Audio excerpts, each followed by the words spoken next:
तो मेरा नाम हिमांशु राज है और मैं स्वागत करता हूं आप लोग सभी का अपने channel A to words BPSC में। दोस्तों, पिछले वीडियो में हम 1920 तक की घटनाओं को बहुत हॉलिस्टिकली कवर कर चुके थे। आज हम कवर करेंगे 1920 से 30 तक होने वाली प्रमुख घटनाओं के बारे में। दोस्तों, ये वह दौर था जब भारतीय क्रांतिकारी आंदोलन, स्वतंत्रता का जो क्रांतिकारी जो सेगमेंट था वो बहुत ज्यादा एक्टिव था और इसमें हम लोग जो विभिन्न देखेंगे उसकी लिस्ट यहाँ पर दी गई है, जिसमें हम चौरी चौरा घटना को देखेंगे, फिर परिवर्तनवादी बनाम अपरिवर्तनवादी, फिर 1923 के चुनाव और सीआर दास की मृत्यु और स्वराज्यों की गतिविधि क्यों धीमी पड़ जाती है, इस बात को जानेंगे। और 1926 में चुनाव में खराब प्रदर्शन को भी देखेंगे। 1920 के दशक में साम्यवाद और मार्क्सवाद का जो प्रसार होता है भारत में अचानक से, उसके कारणों को जानने की कोशिश करेंगे और प्रसार भारत में कितना व्यापक होता है इसके तह तक जानने की कोशिश करेंगे।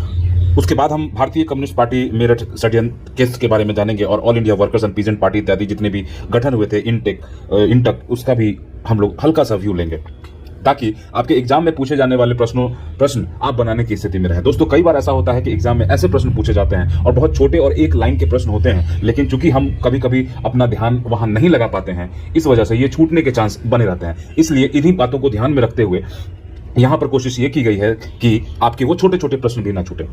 1920 के क्रांतिकारी गतिविधियों को फिर हम देखेंगे, साइमन कमीशन, नेहरू रिपोर्ट और लाहौर अधिवेशन तक की घटनाओं को हम आज कवर करने की कोशिश करेंगे। दोस्तों, ये वीडियो में भी कि थोड़ा लंबा हो सकता है, आप अपना पेशेंस बनाए रखिएगा।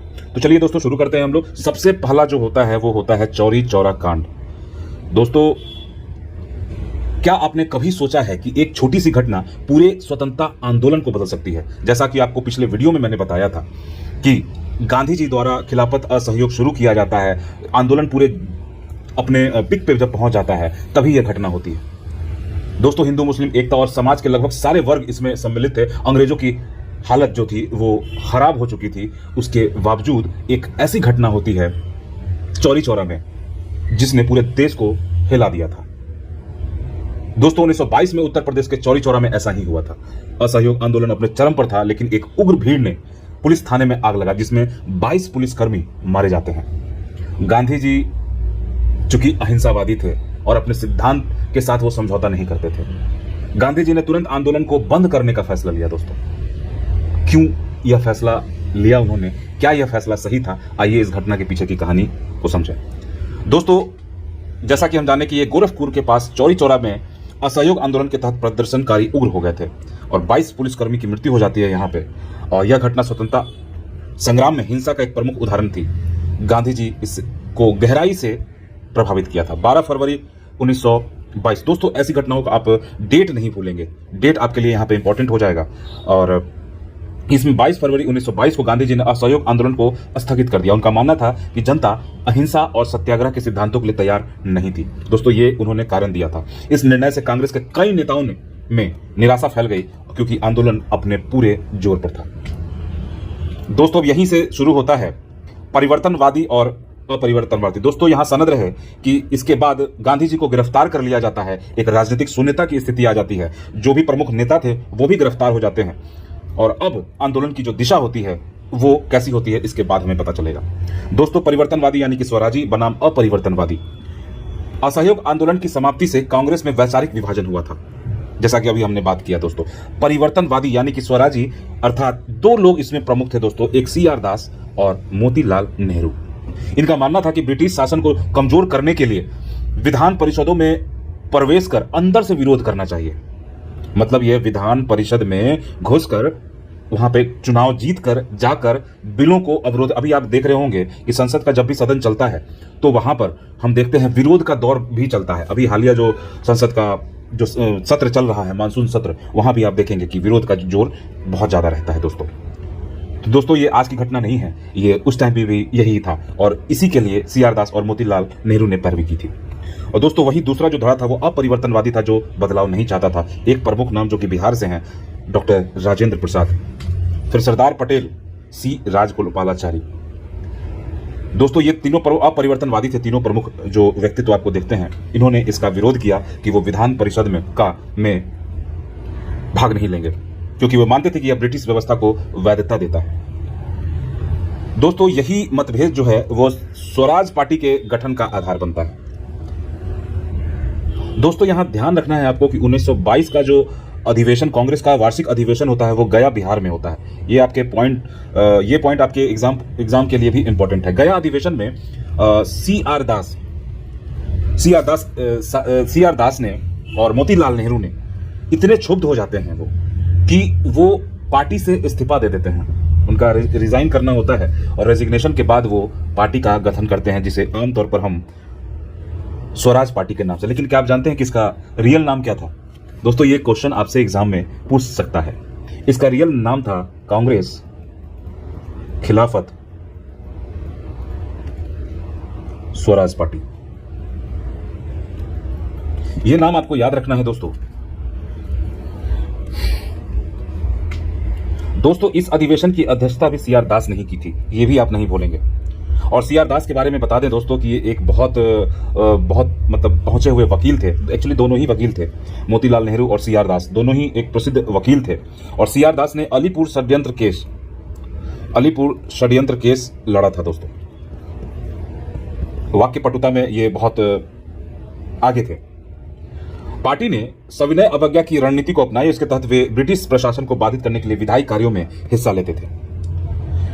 यानी कि दोस्तों, इसका मुख्य उद्देश्य यह था कि विधान परिषदों में प्रवेश करके ब्रिटिश नीतियों का विरोध करना, जैसा कि हमने पहले बात किया है, और स्वराज यानी कि स्वशासन की मांग को मजबूत करना था।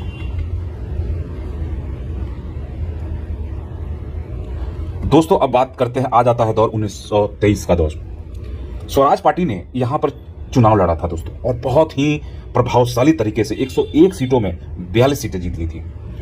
बंगाल और मध्य प्रांत में पार्टी ने विशेष रूप से अच्छा प्रदर्शन किया था, जहां सीआर दास और मोतीलाल नेहरू ने ब्रिटिश नीतियों को चुनौती दी। उनकी रणनीति थी कि वे बजट और कानूनों को अस्वीकार कर प्रशासन को ठप कर देंगे।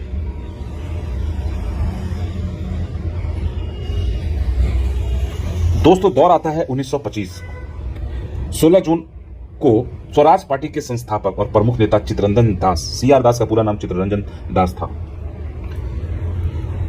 की मृत्यु हो जाती है। और उनकी मृत्यु ने पार्टी को गहरा झटका देता है। न केवल बंगाल में लोकप्रिय थे, बल्कि पार्टी की रणनीति और नेतृत्व के केंद्र में थे, और इसके कारण नेतृत्व कमजोर पड़ता है। 1926 के चुनाव में पार्टी जो है, स्वराज पार्टी का प्रदर्शन काफी निराशाजनक रहा था। लगभग बहुत मतलब इनके सीआर दास के चले जाने के बाद इनकी गतिविधियां काफी कम हो गई थी, और वैचारिक आधार भी खो गया था, और जो पार्टी में एक जो मोटिवेशन और एक जो रहना चाहिए उसका अभाव साफ साफ खलता था। दोस्तों, बात करते हैं गांधी जी और स्वराजियों के बीच में 1924 में बेलगाम में ये अधिवेशन, और गांधी जी के द्वारा ये पहला और अंतिम अध्यक्षता वाला अधिवेशन था।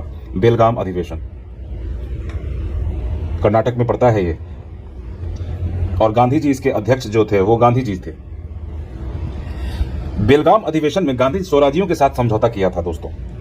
इसके तहत स्वराजियों को कांग्रेस के भीतर रहकर विधान परिषदों में काम करने की अनुमति दी गई। अब दोस्तों, यहां पे एक छोटा सा कंफ्यूजन आपके मन में आ सकता है कि पहले फिर क्या था, वहां भी तो वो वही बात कर रहे थे। दोस्तों, आपको ये याद रखना है कि वहां पे अलग पार्टी बनाकर तब वो विधानसभा में प्रवेश की बात हुई थी। अब जब ये जो समझौता होता है गांधी जी की उपस्थिति में, इसमें अब कांग्रेस के भीतर अब ये काम करना है, यानी कि स्वराजियों को वैधता दी गई थी यहां से 24 के अधिवेशन में। लेकिन इसके अगले ही साल दोस्तों जो सीआर दास की मृत्यु हो जाती है, और 26 में उनका खराब प्रदर्शन देखने को मिलता है। अब बात करते हैं दोस्तों उस दौर में साम्यवाद और मार्क्सवाद का प्रसार। दोस्तों, 1920 का दशक भारत में एक नए विचारों का दौर था। साम्यवाद और मार्क्सवाद ने युवाओं के दिलों में आग लगा दी थी। रूस की क्रांति से प्रेरित होकर भारतीय मजदूर और किसान एक नई क्रांति का सपना देखने लगे थे। लेकिन ब्रिटिश सरकार ऐसे कैसे देख रही थी? देख सकती भी नहीं थी। क्या यह विचारधारा स्वतंत्रता संग्राम को नई दिशा दे सकती थी? आइए इस वैचारिक उथल पुथल को भी समझते हैं। दोस्तों, रूसी क्रांति 1917 में होती है, और मार्क्सवादी विचारधारा का प्रभाव पूरी तरीके से यहाँ पे हावी होता है। मजदूर और किसानों के बीच में साम्यवाद की पैठ बनती है, और विशेष रूप से बंगाल, पंजाब और संयुक्त प्रांतों में। दोस्तों, साम्यवाद को मैं एक ब्रीफ तरीके से बताना चाहूंगा कि साम्यवाद का सिंपल सा अर्थ होता है कि संपत्ति का सामूहिक बंटवारा। मतलब कोई गरीब और कोई अमीर जैसा कोई वर्ग है, उसके खिलाफ ही ये साम्यवाद, कम्युनिस्ट विचारधारा, जैसा कि हम रूस और चाइना में अभी देखने को मिलता है। तो भगत सिंह जैसे क्रांतिकारियों पर साम्यवादी विचारों का प्रभाव हमें साफ साफ देखने को मिलता है दोस्तों। फिर बात करते हैं भारतीय कम्युनिस्ट पार्टी यानी कि सीपीआई की, जिसकी स्थापना कानपुर में 26 दिसंबर 1925 को होती है। दोस्तों ये जो नेशनल पार्टी का दर्जा प्राप्त है कम्युनिस्ट पार्टी ऑफ इंडिया का, एमएन राय प्रमुख नेता हैं और सिंगरावेलु चेट्टियार इसके अध्यक्ष थे और एसवी घाटे महासचिव थे। इसका उद्देश्य साम्राज्यवाद और पूंजीवाद के खिलाफ मजदूर किसान को संगठित करना था दोस्तों। फिर दोस्तों आता है मेरठ षड्यंत्र केस 1929 का दौर, जब 20 मार्च 1929 को 31 कम्युनिस्ट नेताओं की गिरफ्तारी की जाती है। दोस्तों बेसिकली यह ब्रिटिशों का बलपूर्वक साम्यवादी और जो मार्क्सवादी विचारधाराएं फैल रही थी उसके प्रति दमनात्मक कार्रवाई थी दोस्तों। उन्होंने ब्रिटिशों ने जैसे तैसे 19वीं सदी निकाली थी बिना क्रांति के। जब भी कोई क्रांति की बू भी आती थी वो उसको तुरंत दबाने पे लग जाते थे। ऑल इंडिया जो है वर्कर्स एंड पीजेंट पार्टी, दोस्तों ये छोटे छोटे प्रश्न बनते हैं यहां से कि all India workers and peasant जो पार्टी है उसकी स्थापना कब होती है। इसकी स्थापना 1928 में मजदूर किसान हितों के लिए होती है। साम्राज्यवाद विरोधी आंदोलनों में यह सक्रिय होता है। बाद में चूंकि यह भंग कर दिया जाता है क्योंकि कुछ नेताओं ने इसे बुर्जुआ माना था। बुर्जुआ मतलब धनी वर्ग। फिर देखते हैं दोस्तों INTUC की एक देखिए एक मिसकंसेप्शन है दोस्तों, अगर कभी भी पूछ दे तो ये आपको ध्यान रखना है कि 3 मई 1947 को भारतीय राष्ट्रीय कांग्रेस के समर्थन से INTUC all Indian national trade union Congress का गठन होता है दोस्तों। ये मजदूरों के अधिकारों की बात करता है। अब दौर आता है दोस्तों 1920 का। 1920 का दौर दोस्तों, जो 1920 का जो दशक था वो पूरा क्रांतिकारी गतिविधियां यहां पे काफी तेज हो गई थी। इसको हम लोग एक बहुत सारी घटनाएं यहां से होती है और यहां से प्रश्न भी बनते हैं, तो इसे हम लोग बहुत अच्छे से कवर करेंगे दोस्तों। इसकी स्थापना जो HRA है, हिंदुस्तान रिपब्लिकन एसोसिएशन की स्थापना 1924 में होती है। राम प्रसाद बिस्मिल ये बहुत अच्छे शायर थे दोस्तों, सचिन नाथ सान्याल और जोगेश चंद्र चटर्जी के द्वारा। दोस्तों सचिन नाथ सान्याल का एक बहुत अच्छा बुक है बंदी जीवन, इसे भी आप याद रख सकते हैं। ये इनका उद्देश्य था सशस्त्र क्रांति के माध्यम से ब्रिटिश शासन को उखाड़ फेंकना और मुख्य जो केंद्र था इनका उत्तर प्रदेश यानी कि संयुक्त प्रांत। चौरी चौरा कांड के बाद गांधी जी के असहयोग आंदोलन को रोकने से नाराज जो पूरा युवा वर्ग था दोस्तों, वो क्रांति का मार्ग चुनना चाहता था। HRA का जो मकसद था वो सशस्त्र क्रांति के लिए भारत को आजाद कराना था। काकोरी कांड 1925 दोस्तों ये बहुत ही महत्वपूर्ण घटना है, इसे आप याद रखेंगे। 9 अगस्त 1925 को उत्तर प्रदेश के काकोरी में एक ट्रेन लूटी गई थी दोस्तों, जिसमें ब्रिटिश खजाने का पैसा था। यह था काकोरी कांड जिसे HRA के क्रांतिकारियों ने अंजाम दिया था। राम प्रसाद बिस्मिल, अशफाक उल्ला खान, चंद्रशेखर आजाद और अन्य ने इस डकैती को अंजाम दिया था ताकि क्रांति के लिए हथियार खरीदे जा सके। लेकिन एक गलती ने सब कुछ बदल दिया था, एक यात्री की मौत। इसके बाद ब्रिटिश पुलिस ने क्रांतिकारियों को पकड़ लिया। क्या हुआ उन वीरों का?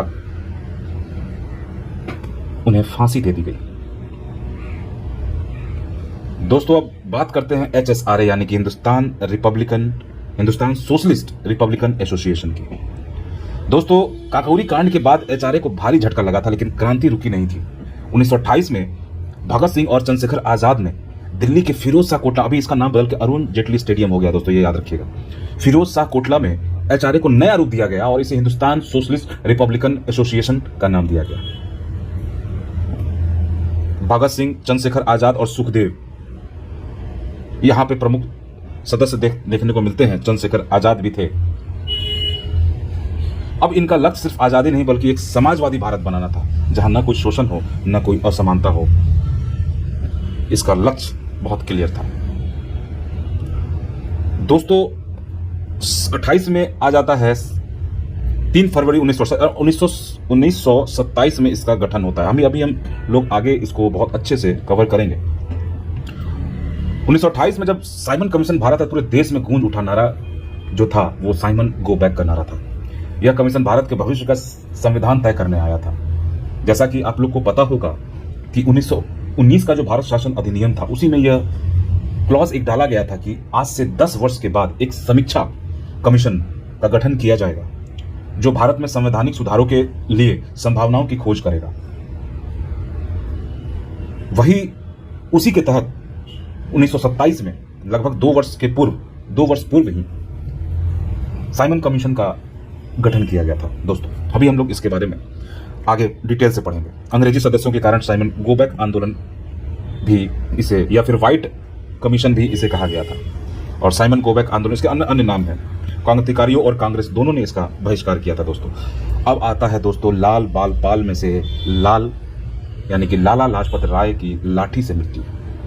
30 अक्टूबर 1928 को लाहौर में लाला लाजपत राय, जिन्हें पंजाब केसरी कहा जाता था, शेरे पंजाब कहा जाता था, साइमन कमीशन के खिलाफ शांतिपूर्ण प्रदर्शन का नेतृत्व कर रहे थे वो, लेकिन ब्रिटिश पुलिस ने लाठीचार्ज कर दिया, जिसमें लाला जी को गंभीर चोटें आई।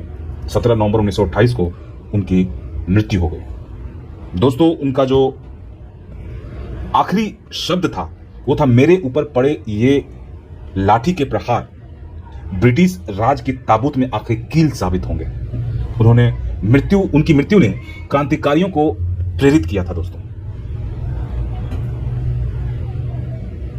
क्रांतिकारियों में आक्रोश और बदले की भावना बहुत ज्यादा आ गई थी। अब होता है दोस्तों एक महत्वपूर्ण कांड, जिसे सैंडर्स हत्याकांड बोलते हैं दोस्तों। सैंडर्स हत्या 17 दिसंबर 1928 को लाहौर में, इसे लाहौर कॉन्स्पिरेसी केस भी बोलते हैं दोस्तों, भगत सिंह, राजगुरु, सुखदेव और चंद्रशेखर आजाद द्वारा ब्रिटिश पुलिस अधिकारी जॉन सैंडर्स की हत्या कर दी जाती है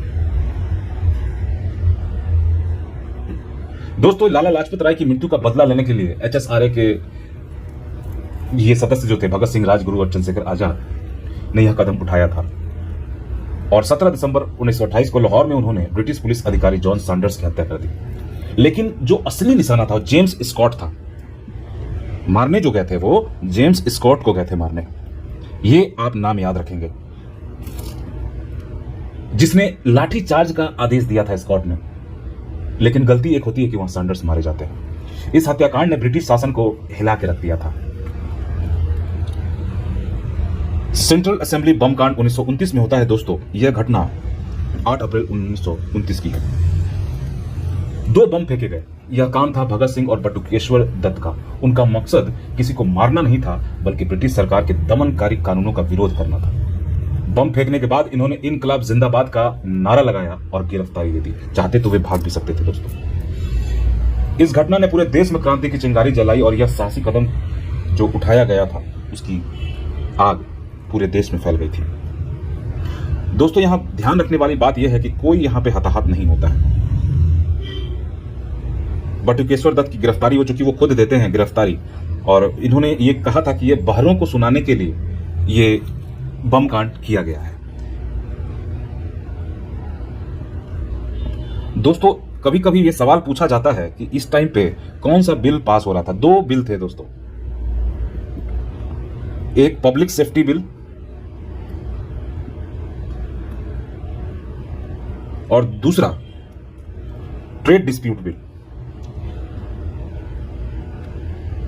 2 बिल पास किए जा रहे थे, तभी यह घटना घटती है।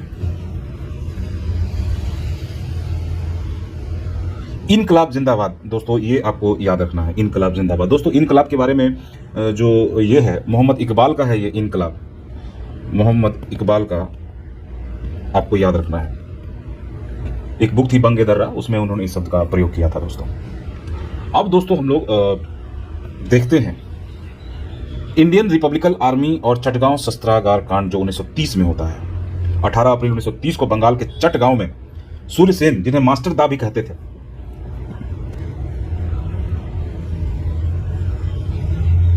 मास्टर दा इनको कहा जाता था दोस्तों, इंडियन रिपब्लिकन आर्मी के साथ मिलकर शस्त्रागार पर हमला किया था दोस्तों उन्होंने। ये आप इंडियन रिपब्लिकन आर्मी का नाम नहीं भूलेंगे।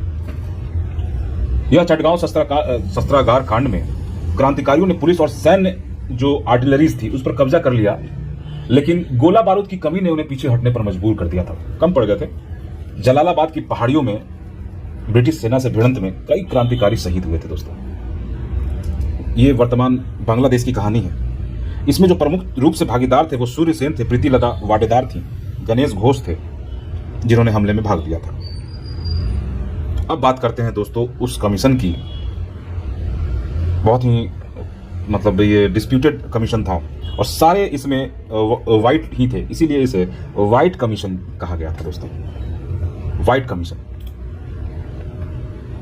1928 में जब साइमन कमीशन भारत आया तो पूरे देश में एक ही जो नारा था वो गूंज रहा था, साइमन गो बैक। 7 ब्रिटिश सांसदों का यह दल था दोस्तों और भारत के भविष्य का फैसला करने आया था, लेकिन इसमें एक भी भारतीय नहीं था, जिसके कारण इसे व्हाइट कमीशन भी कहा गया था। इस कमीशन ने कैसे स्वतंत्रता संग्राम में को और उद्वेलित कर दिया था, इस बात को भी हम लोग देखेंगे दोस्तों। इसकी स्थापना जो होती है 8 नवंबर 1927 को होती है ब्रिटिश सरकार द्वारा। इंडियन स्टैट्यूटरी कमीशन दोस्तों, ये इसका रियल नाम था, ये आप याद रखिए, इंडियन स्टैट्यूटरी कमीशन, जिसे आमतौर पर हम लोग साइमन कमीशन के नाम से जानते हैं। इसका उद्देश्य था 1919 के गवर्नमेंट ऑफ इंडिया एक्ट की समीक्षा करना और संवैधानिक सुधारों के लिए सुझाव देना। दोस्तों इसमें जो सभी 7 सदस्य थे उसके नाम एक बार आप जरूर देख लें। सबसे पहला ये सर जॉन साइमन जो थे वो अध्यक्ष थे, ब्रिटिश सांसद थे ये। क्लीमेंट एटली, ये बहुत महत्वपूर्ण नाम है दोस्तों, लेबर पार्टी के ये सदस्य थे और बाद में ये प्रधानमंत्री बनते हैं। Lord Burnham, Lord Strathcona, George Lane Fox, Edward Cadogan, Vernon Hotson, ये सारे दोस्तों आपको 7 सदस्य मिलते हैं, कोई भारतीय सदस्य इसमें नहीं था।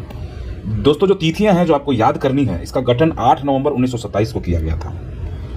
और जो जैसे क्वेश्चन सीधा सीधा पूछ देता है कि साइमन कमीशन कब भारत आया, बहुत बार पूछा, PYQ उठा के देखें तो वहां आपको नंबर ऑफ टाइम्स देखने को ये मिलेगा। 3 फरवरी 1928 को यह भारत में पहला आगमन होता है दोस्तों। 30 अक्टूबर 1928 को जो लाला लाजपत राय पर लाठीचार्ज होता है, जिनकी 17 नवंबर को उनकी मृत्यु हो जाती है। दूसरी यात्रा जो होता है दोस्तों वो 11 अक्टूबर को होता है। 3 फरवरी को पहली बार है, दूसरी यात्रा 11 अक्टूबर को होता है से अप्रैल 1929 तक सभी शहरों में ये जाते हैं। रिपोर्ट इनकी जो प्रकाशन होती है साइमन कमीशन की, ये 1930 के 23 मई 1930 को, सॉरी 27 मई 1930 को अंतिम रिपोर्ट प्रकाशित होती है। 1919 के इसका जो उद्देश्य था समीक्षा करना था, संवैधानिक सुधारों और स्वशासन की संभावनाओं का अध्ययन करना था और ब्रिटिश शासन के तहत प्रशासनिक ढांचे में जो सुधार करने थे उसके लिए सुझाव देना था। लेकिन इसका विरोध होता है दोस्तों। इसका जो विरोध होता है, कमीशन में कोई भी भारतीय सदस्य नहीं होने के कारण भारतीयों ने इसे अपना अपमान माना। क्यों? क्योंकि भारत के लिए भविष्य तय करने के लिए कमीशन का गठन किया गया था, लेकिन उसमें एक भी भारतीय सदस्य नहीं, तो ये भारतीयों को नीचा दिखाने का एक नया तरीका माना गया था। ब्रिटिश सरकार की नीयत पे संदेह होने लगा। स्वराज की जो मांग अभी तक चल रही थी उसको नजरअंदाज कर दिया गया। साइमन गो बैक के जो आंदोलन हुआ था उसमें देखते हैं दोस्तों, भारतीय राष्ट्रीय कांग्रेस ने 1927 में मद्रास अधिवेशन में बहिष्कार का निर्णय लिया था दोस्तों। 27 नवंबर में ही 27 में ही इसका गठन हो जाता है साइमन कमीशन का, और उसी साल जो मद्रास अधिवेशन होता है वहीं पर बहिष्कार का निर्णय ले लिया जाता है। मुस्लिम लीग, हिंदू महासभा और अन्य संगठनों ने भी इसका विरोध किया था। HRA, HSI सभी ने सक्रिय विरोध किया, मतलब जितने भी लोग थे, जो भी वर्ग था, सब इसके खिलाफ था। लाहौर में सबसे प्रमुख जो विरोध जिसमें लाला लाजपत राय की मृत्यु होती है 30 अक्टूबर को होता है दोस्तों, ये 1928 में लाला लाजपत राय के नेतृत्व में, और पुलिस ने इस पर लाठीचार्ज करते हैं, बाद में उनकी मृत्यु हो जाती है। बॉम्बे, कोलकाता, मद्रास, बड़े पैमाने पर यहाँ पे भी प्रदर्शन देखने को मिलते हैं। इनकी रिपोर्ट जो है 27 मई 1930 को। सुझाव जो थे दोस्तों वो प्रांतीय स्वायत्तता, जिम्मेदार सरकार की स्थापना, लेकिन पूर्ण स्वराज का इसमें कोई उल्लेख नहीं था। केंद्र में डायरकी यानी कि द्वैध शासन को समाप्त करने की सिफारिश की गई थी। अब एक कैरेक्टर है दोस्तों, लॉर्ड बर्केनहेड, इनका नाम ब्रोकेनहेड रखना चाहिए था, लेकिन बर्केनहेड रखा गया था इनका रियल नाम। ब्रोकेनहेड मतलब दिमाग इनका हिला हुआ था। इन्होंने, ये भारत के तत्कालीन सेक्रेटरी ऑफ स्टेट थे और 1927 में ब्रिटिश संसद में एक बयान देते हैं जिसमें वो कहते हैं कि भारतीय नेताओं को स्वशासन यानी कि डोमिनियन स्टेटस के लिए एक संवैधानिक प्रस्ताव तैयार करने के लिए चुनौती देते हैं कि किसी भी, मतलब उनका जो कहना था ये संसद में ही बयान था, संसद में वो खड़े होकर बोलते हैं कि मैं खुली चुनौती देता हूं, एक भी भारतीय नेता संविधान का कभी भी नहीं जानता है, तो आप कैसे उम्मीद कर सकते हैं कि वो अपना संविधान खुद ही तैयार करे। इसको बहुत ही अपमानजनक रूप से भारतीयों ने लिया था दोस्तों, इस बयान को, बर्केनहेड के इस बयान को, और काफी उद्वेलित किया था दोस्तों। भारतीय नेताओं ने रिपोर्ट को खारिज कर दिया क्योंकि यह स्वराज की मांग को कम करने का ये था। अब इसके जवाब में आता है दोस्तों नेहरू रिपोर्ट। दोस्तों ये मोतीलाल नेहरू जी हैं और ये पंडित नेहरू के ये पिताजी हैं, फादर ऑफ पंडित नेहरू, और बहुत ही पहुंचे हुए ये वकील थे। और ये स्वराज के टाइम में इनका जो स्वराजिस्ट मूवमेंट था वहां पे हमने इनको देखा था।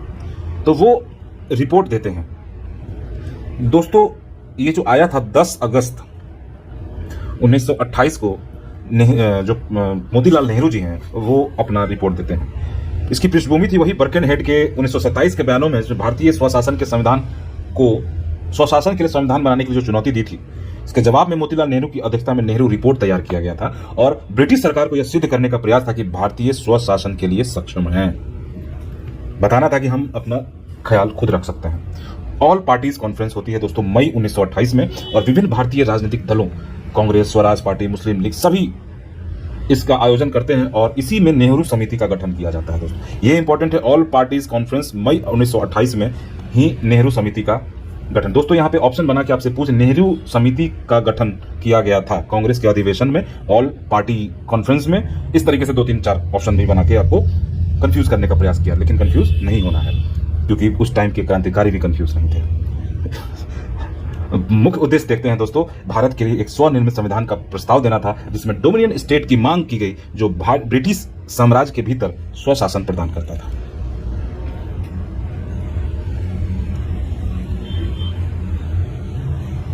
जो सुझाव दिए गए थे दोस्तों, डोमिनियन स्टेटस, भारत को ब्रिटिश राष्ट्रमंडल के भीतर स्वायत्ता लेकिन पूर्ण स्वतंत्रता नहीं थी। संघीय ढांचा, केंद्र और प्रांतों के बीच शक्तियों का बंटवारा, सामान्य मताधिकार, वयस्क मताधिकार की मांग, मौलिक अधिकार, नागरिकों के लिए बुनियादी अधिकारों की प्रावधान, संयुक्त निर्वाचन, मुस्लिम लीग की मांग के बजाय संयुक्त निर्वाचन की सिफारिश, लेकिन कुछ समुदायों को आरक्षण की बात इसमें कही गई थी। भाषाई आधार पर प्रांतों का गठन भाषाई आधार पर करने का सुझाव दिया गया था। दोस्तों 1956 का वो जो दौर आता है, तमिल मूवमेंट जो आता है, उस टाइम पे ये बहुत है, जिसमें तमिलनाडु जो का गठन जो होता है और उसके बाद तमाम सारे जो हमारे भारतीय राज्य हैं उसका गठन भाषाई आधार पर किया जाता है। इसकी जो नींव थी वो यहीं पे रखी गई थी दोस्तों, नेहरू रिपोर्ट में ही रखी गई थी। यहां आपको याद रखना है कि डोमिनियन स्टेटस का जो दर्जा था इसमें रिकमेंड किया गया था। मुस्लिम लीग विरोध करता है दोस्तों, मोहम्मद अली जिन्ना विशेष रूप से, और इन्होंने 14 सूत्री मांग प्रस्तुत करते हैं। बहुत सारे उसमें 14 सूत्री जो उनके मांग थे, ये मतलब जिन्ना के जो 14 सूत्री मांग थे उसका जिक्र किया गया था। इस जिक्र में बहुत सारी बातें थी, बहुत सारी मांग थी इसमें, जिसमें जो एक संघीय संविधान की बात की गई थी, मैं एक ब्रीफ दे रहा हूं कि क्या था वो। फिर प्रांतीय स्वायत्ता की बात की गई थी, मुस्लिम प्रतिनिधित्व की बात की गई थी, मतलब कि विधान जो सेंट्रल असेंबली थी उसमें और प्रांत में दोनों में मुस्लिमों को आरक्षण देने की बात की गई थी। साथ ही अलग इलेक्ट्रोल यानी कि सेपरेट इलेक्ट्रोल या पृथक निर्वाचन की बात की गई थी। दूसरी बात की जो धार्मिक स्वतंत्रता है उसकी बात इसमें की गई थी, उसकी गारंटी देने की बात की गई थी दोस्तों, धार्मिक स्वतंत्रता की। बेसिकली इनका पूरा जो 14 सूत्री मांग था दोस्तों वो मुस्लिमों के हितों की रक्षा के लिए था। इन्होंने सिंध को, बंबई प्रेसिडेंसी से सिंध को अलग करने की बात की थी, और उत्तर पश्चिम जो उस टाइम में ये था, नॉर्दर्न वेस्टर्न फ्रंटियर जो NWEP था, वहां पे भी सुधारों को ये लागू करना चाहते थे। तो लगभग ये था, बहुत ज्यादा इंपॉर्टेंट है नहीं है। इसके परिणाम जो हुए थे कि 1929 में लाहौर अधिवेशन में कांग्रेस ने पूर्ण स्वराज को अपना लक्ष्य घोषित किया था। नेहरू रिपोर्ट के डोमिनियन स्टेटस के प्रस्ताव को त्याग दिया गया, जिसमें सविनय अवज्ञा आंदोलन की नींव पड़ी थी दोस्तों। अब आता है 1929 का वो दौर जब पूरा नेतृत्व युवाओं के हाथ में आता है दोस्तों। 1929 का लाहौर अधिवेशन भारतीय स्वतंत्रता संग्राम का एक बहुत ही टर्निंग पॉइंट माना जाता है दोस्तों। जवाहरलाल नेहरू की अध्यक्षता में, दोस्तों यहां मार्क मैं कर रहा हूं, जवाहरलाल नेहरू की अध्यक्षता में कांग्रेस ने पूर्ण स्वराज का ऐलान किया। 26 जनवरी 1930 को स्वतंत्रता दिवस मनाने का फैसला हुआ। इसके जो प्रमुख तथ्य हैं दोस्तों वो आपको ध्यान, ये वो अधिवेशन होता है वो 29 से 31 दिसंबर 1929 को होता है, जिसमें भारतीय राष्ट्रीय कांग्रेस का यह 53वां वार्षिक अधिवेशन था। लाहौर स्थान है जो वर्तमान में पाकिस्तान में स्थित अध्यक्ष इसके जवाहरलाल नेहरू थे और पहली बार ये कांग्रेस के अध्यक्ष बनते हैं। इसमें जो प्रमुख निर्णय लिए गए थे वो पूर्ण स्वराज की घोषणा, यानी कि 31 दिसंबर 1929 को पूर्ण स्वराज को आधिकारिक लक्ष्य घोषित कर दिया गया था, और डोमिनियन स्टेटस की मांग को खारिज, जो कि नेहरू रिपोर्ट में किया गया था, इन्हीं के पिताजी थे वो, लेकिन उन्होंने उनका विरोध किया था। पृष्ठभूमि थी वही साइमन कमीशन नेहरू रिपोर्ट असफल होने से। असफल नेहरू रिपोर्ट इसलिए था क्योंकि इसमें भी डोमिनियन स्टेटस की मांग की गई थी। 28 के कलकत्ता अधिवेशन में कांग्रेस ने ब्रिटिश सरकार को डोमिनियन स्टेटस के लिए 1 साल का समय जो पूरा नहीं हुआ था। युवा नेताओं जवाहरलाल नेहरू, सुभाष चंद्र बोस के दबाव में पूर्ण स्वराज की मांग तेज हो गई। सविनय अवज्ञा आंदोलन, डोमिनियन स्टेटस न देने पर सविनय अवज्ञा आंदोलन शुरू करने का निर्णय लिया गया। महात्मा गांधी को आंदोलन का नेतृत्व सौंपा गया, जिसके परिणाम स्वरूप नमक सत्याग्रह 1930 में शुरू होता है। दोस्तों, इसका परिणाम यह होता है कि लाहौर अधिवेशन ने स्वतंत्रता संग्राम को निर्णायक मोड़ दिया था। दोस्तों, रावी नदी के तट पर ये वहां पे जवाहरलाल नेहरू जी जाते हैं और झंडा फहराते हैं। ये पूछा गया है क्वेश्चन, जो हम आज 26 जनवरी को जो अपना गणतंत्र दिवस मनाते हैं, इसकी नींव इसी अधिवेशन में रखी गई थी। 26 जनवरी 1930 को स्वतंत्रता दिवस मनाकर, यही बहुत बड़ा कारण था। ब्रिटिश सरकार पर दबाव बढ़ा, इसके पर गोलमेज सम्मेलन का आयोजन करना पड़ा 30 से 32। दोस्तों, आगे के लेक्चर में हम देखेंगे कि जो गांधी के, अब यहाँ गांधी जी एक्टिव हो जाएंगे, नमक सत्याग्रह और तमाम उनके फिर गोलमेज सम्मेलन में उनका जाना आना, और फिर उनका जो पूरा एक ये होता है पूरा, अब यहाँ से गांधी जी जो शुरू होंगे वो फिर आज़ादी मनवा कर ही वो बंद होंगे। तो बेसिकली इसके बाद का जो कवरेज होगा वो गांधी बनाम अंग्रेज, और बस वन मैन शो चलेगा अब यहाँ से। दोस्तों, यहाँ से चीज़ें अब बड़ी हो जाती हैं और गांधी जी अब लीड करते हैं पूरे आंदोलन को, स्वतंत्रता आंदोलन को। और आप देखेंगे दोस्तों कि जो हमारे मतलब जवाहरलाल नेहरू, सरदार पटेल जैसे नेता हैं, वो यहाँ पे अब एक्टिव होंगे। अंबेडकर, सुभाष चंद्र बोस, ये तमाम सारी चीज़ों को हम लोग अगले वीडियो में कवर करने की कोशिश करेंगे। दोस्तों, अभी तक हमारी 1930 तक की घटनाओं का कवरेज हो चुका है, अब 47 तक हमें जाना है। मैं थोड़ा धीरे धीरे चलने का प्रयास कर रहा हूं ताकि एक बार में बहुत ज़्यादा आपको लूट ना पड़े, और ये रिवीजन के पॉइंट ऑफ व्यू से, पढ़ने के पॉइंट ऑफ व्यू से बहुत ही होलिस्टिकली मैंने कवर करने की कोशिश की है। दोस्तों, मैं हिमांशु राज आपसे विदा, हंसते रहिए, खुश रहिए। अगले वीडियो में हम लोग जल्द ही मिलते हैं।